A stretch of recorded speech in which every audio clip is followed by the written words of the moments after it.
ಪ್ರಭು, ಸುಂದರವಾದ ಕನಸಲ್ಲವೇ? ಹೌದೌದು, ಬಹಳ ಬಹಳ ಸುಂದರವಾದ ಕನಸು. ನಮ್ಮ ಪುತ್ರ ಭರತ ಯುವರಾಜನಾಗುವ ಆ ಮಧುರ ಕ್ಷಣಗಳು ಆನಂದದಾಯಕವಲ್ಲವೇ?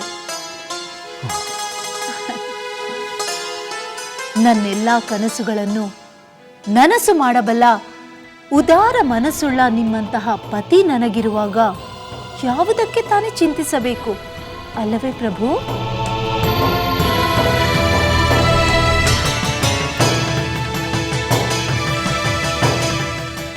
ಪ್ರಭು, ಏಕೆ ಸುಮ್ಮನಾಗಿ ಬಿಟ್ಟಿರಿ? ಏನು ಮಾತನಾಡುತ್ತಿಲ್ಲವಲ್ಲ? ಓ,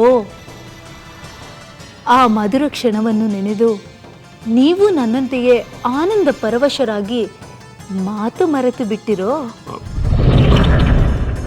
ಹೌದು ದೇವಿ, ಏನು ಮಾತನಾಡಬೇಕೆಂಬುದೇ ತೋಚುತ್ತಿಲ್ಲ.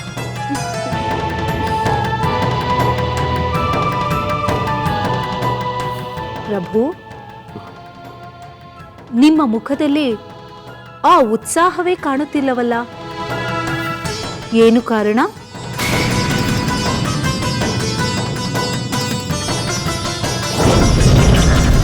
ಈ ಆಸೆ ಇವಳ ಮನಸ್ಸಿನಲ್ಲಿ ಏಕೆ ಬಂತು?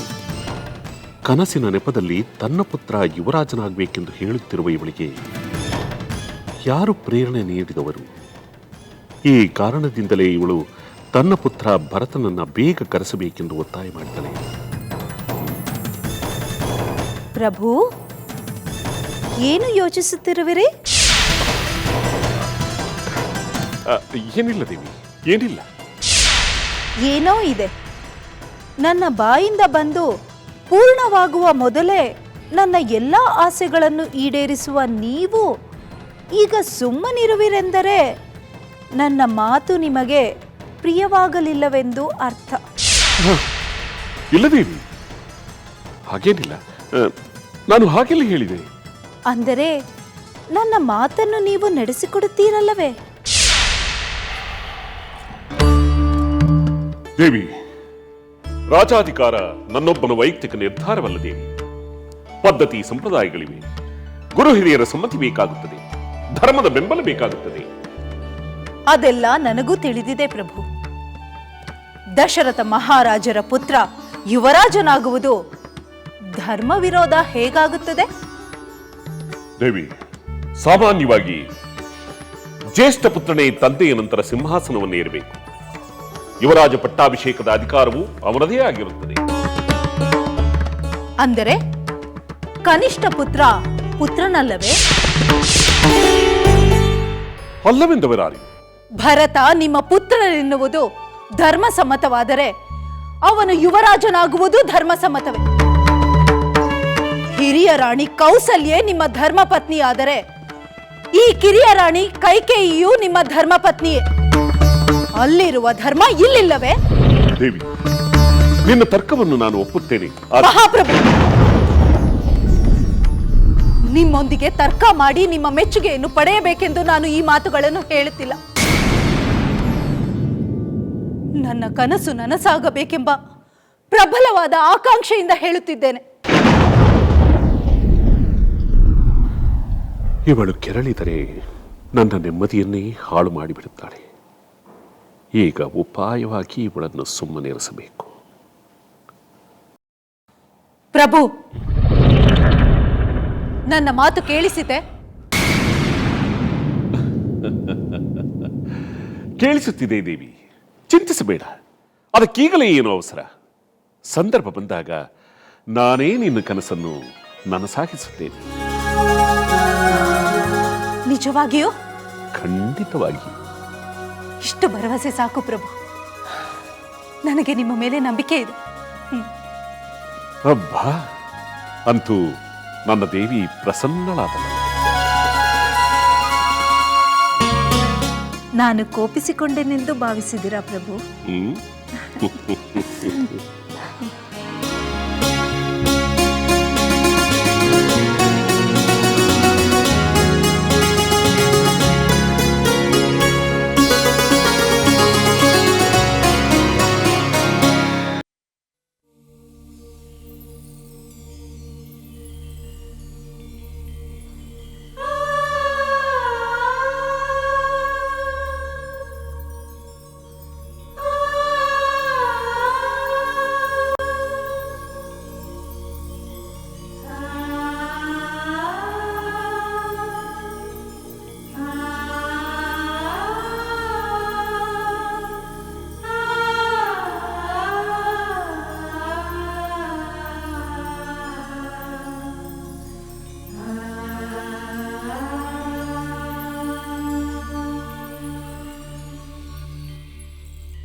ದೇವಿ, ಸೀತೆ,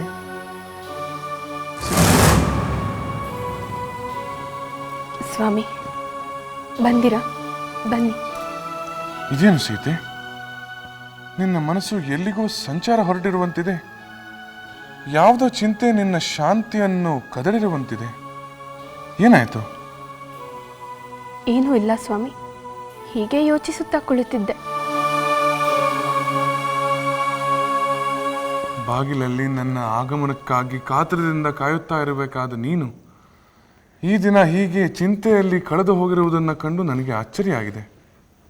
ಅದೇನೆಂದು ಹೇಳು ಸೀತೆ. ಕೆಲವು ವಿಷಯಗಳು ಹೇಳಬೇಕೋ ಬೇಡವೆಂದು ಸಂದೇಹ ಬಂದಿದೆ ಸ್ವಾಮಿ. ಸಂದೇಹವೇ? ಸಂದೇಹವೇಕೆ? ಪತಿ ಪತ್ನಿಯರ ನಡುವೆ ಯಾವ ಸಂದೇಹಗಳು ಇರಬಾರದು. ನಿನ್ನ ಚಿಂತೆ ನನ್ನದು ಹೌದು. ನಿನ್ನ ಮನಸ್ಸನ್ನು ಕಲುಕಿದ ಆ ಚಿಂತೆಯನ್ನು ಪರಿಹರಿಸಬೇಕಾದ ಕರ್ತವ್ಯ ನನ್ನದಲ್ಲವೇ? ಸ್ವಾಮಿ, ಈ ದಿನ ಒಂದು ವಿಶೇಷ ನಡೆಯಿತು. ವಿಶೇಷವೇ? ಏನದು? ನಿಮ್ಮ ಮಾತೆಯವರನ್ನು ನಿರಾಭರಣಲಾಗಿ ಕಂಡು ನನಗೆ ತುಂಬ ವಿಷಾದವಾಯಿತು. ಏನು? ನನ್ನ ಮಾತೆಯವರು ನಿರಾಭರಣೆ ಆದರೆ? ಹೌದು ಸ್ವಾಮಿ. ನಾನು ಅವರ ಪೂಜಾ ಮಂದಿರಕ್ಕೆ ಹೋದಾಗ ನಿಮ್ಮ ಮಹಾರಾಜರಿಗೆ ನನ್ನ ಅಂತಃಪುರದ ದಾರಿಯೇ ಮರೆತು ಹೋಗಿದೆ. ನಾನು ಯಾರಿಗಾಗಿ ಅಲಂಕರಿಸಿಕೊಳ್ಳಲಿ? ಜೊತೆಗೆ ನಾನು ವಯಸ್ಸಾದ ಮುದುಕಿ, ಆಭರಣಗಳನ್ನಿಟ್ಟುಕೊಂಡು ನಾನೇನು ಮಾಡಲಿ?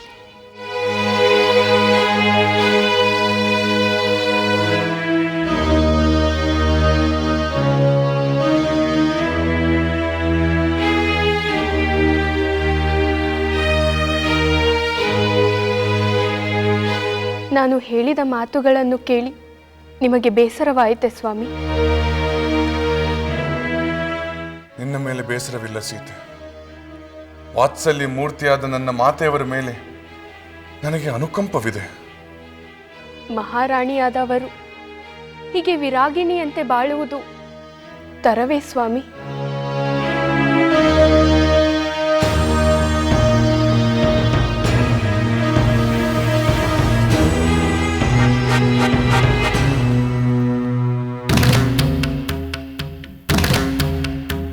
ತರವೋ ತರವಲ್ಲವೋ ನಾನು ಹೇಗೆ ಹೇಳಲಿ ಸೀತೆ?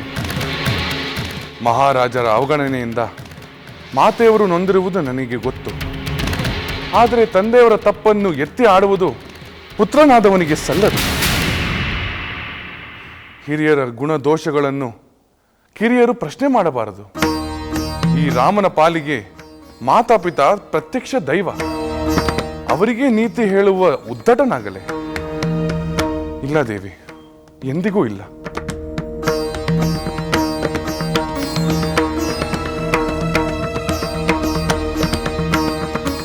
ಆದರೆ ಮಹಾರಾಣಿಯವರು ಹೀಗೆ ವಿಷಾದದ ಗೂಡಿನಲ್ಲೇ ದಿನ ದೂಡಬೇಕೆ? ವಿಷಾದವೇ? ನನ್ನಂತ ಪುತ್ರನಿರುವಾಗ ಅವರಿಗೆ ವಿಷಾದ ಬೇಕೆ? ನನ್ನ ಮಾತೆ ದೃಢಚಿತ್ತಳು, ಸತ್ವಶಾಲಿ, ಎಲ್ಲ ಕಹಿಯನ್ನು ಮರೆತು ಎಲ್ಲರ ಶ್ರೇಯಸ್ಸನ್ನು ಹಾರೈಸುವಳೆಂಬ ನಂಬಿಕೆ ನನಗಿದೆ. ಆದರೂ ಮಹಾರಾಣಿಯವರು ಮಹಾರಾಜರನ್ನು ನಿಂದಿಸಲಿಲ್ಲ, ಗೌರವದಿಂದಲೇ ಮಾತನಾಡಿದರು. ಮಹಾರಾಜ ಸತ್ಯ ಹರಿಶ್ಚಂದ್ರರ ರಾಣಿ ಚಂದ್ರಮತಿಯಂತೆ ನನ್ನ ಮಾತೆಯೂ ಕೂಡ ತನ್ನ ಸತಿ ಧರ್ಮವನ್ನು ಎಂದಿಗೂ ಮರೆಯುವುದಿಲ್ಲ. ಸತ್ಯ ಹರಿಶ್ಚಂದ್ರ ಮಹಾರಾಜರು ಮತ್ತು ಮಹಾಪತಿವ್ರತೆಯಾದ ಚಂದ್ರಮತಿ ದೇವಿಯ ಕಥೆಯನ್ನು ಕೇಳಲು ನನ್ನ ಮನಸ್ಸು ಕಾತಿರಿಸುತ್ತಿದೆ. ಅಂತ ಪುಣ್ಯಾತ್ಮರ ಬದುಕಿನ ಆದರ್ಶ ನಮಗೂ ದಾರಿದೀಪವಾಗಲಿ. ಹೌದು ದೇವಿ, ಅಂತಹ ಮಹಾತ್ಮರ ಕಥೆಯನ್ನು ಕೇಳುವುದೇ ಪುಣ್ಯಕರ. ವಿಪರ್ಯಾಸವೆಂದರೆ ವಿಶ್ವಾಮಿತ್ರ ಮುನಿಗಳು ಯಾರಿಗಾಗಿ ಪ್ರತಿ ಸ್ವರ್ಗವನ್ನೇ ನಿರ್ಮಿಸಿಕೊಟ್ಟರೋ ಅದೇ ತ್ರಿಶಂಕು ಮಹಾರಾಜರ ಪುತ್ರ ಹರಿಶ್ಚಂದ್ರ ಮಹಾರಾಜರಿಂದ ಸ್ವರ್ಗ ಸದೃಶ್ಯವಾದ ಕೋಸಲ ದೇಶವನ್ನೇ ದಾನವಾಗಿ ಪಡೆದು ಬಿಟ್ಟರು. ಹೌದೇ? ಭೋಗಭಾಗ್ಯಗಳಿಂದ ವರ್ಜಿತರಾದ ವಿಶ್ವಾಮಿತ್ರ ಮುನಿಗಳಿಗೆ ರಾಜ್ಯವನ್ನೇ ಏಕೆ ದಾನವಾಗಿ ಪಡೆದರು? ರಾಜಭೋಗಗಳು ಹಿರಿದು ಸತ್ಯ ಪಾಲನೆ ಹಿರಿದೋ ಎಂಬುದನ್ನು ನಿರೂಪಿಸುವ ಅದೊಂದು ಅಗ್ನಿ ಪರೀಕ್ಷೆ ದೇವಿ. ಅದನ್ನು ಪರೀಕ್ಷಿಸಲೆಂದೇ ವಿಶ್ವಾಮಿತ್ರ ಮುನಿಗಳು ಒಂದು ದಿನ ಹರಿಶ್ಚಂದ್ರ ಮಹಾರಾಜರ ಆಸ್ಥಾನಕ್ಕೆ ಆಗಮಿಸಿದರು.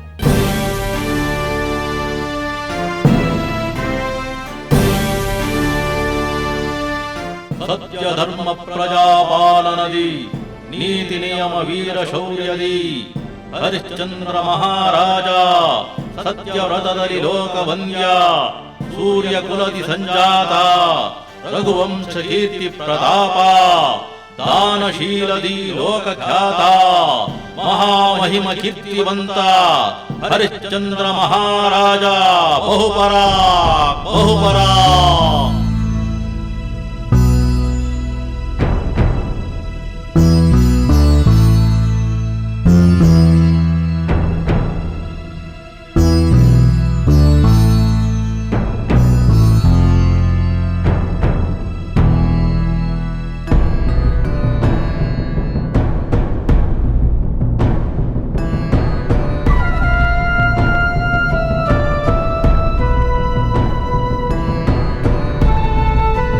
ಮಹಾಮಂತ್ರಿಗಳೇ,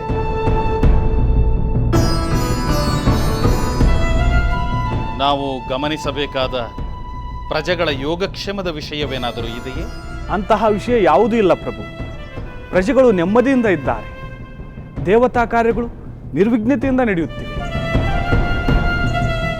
ಋಷಿಮುನಿಗಳು ನಿರಾತಂಕವಾಗಿ ತಪೋಮಗ್ನರಾಗಿದ್ದಾರೆ ಪ್ರಭು.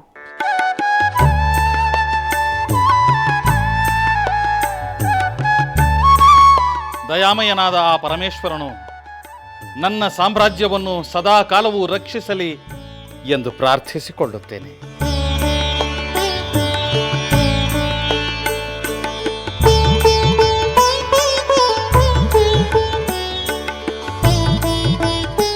ಮಹಾಪ್ರಭುಗಳಿಗೆ ಜಯವಾಗಲಿ. ವಿಶ್ವಾಮಿತ್ರ ಮಹರ್ಷಿಗಳು ಆಗಮಿಸಲಿದ್ದಾರೆ.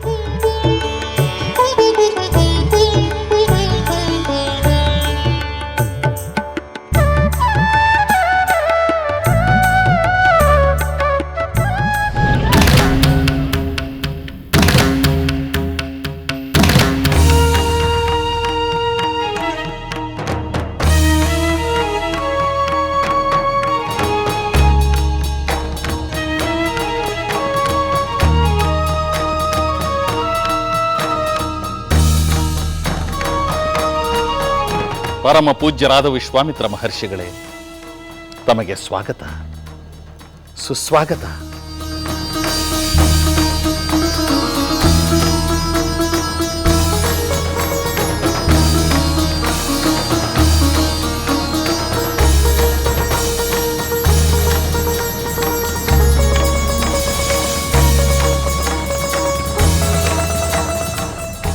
ಸಾಧ್ಯವಿಲ್ಲ, ಎಂದಿಗೂ ಸಾಧ್ಯವಿಲ್ಲ.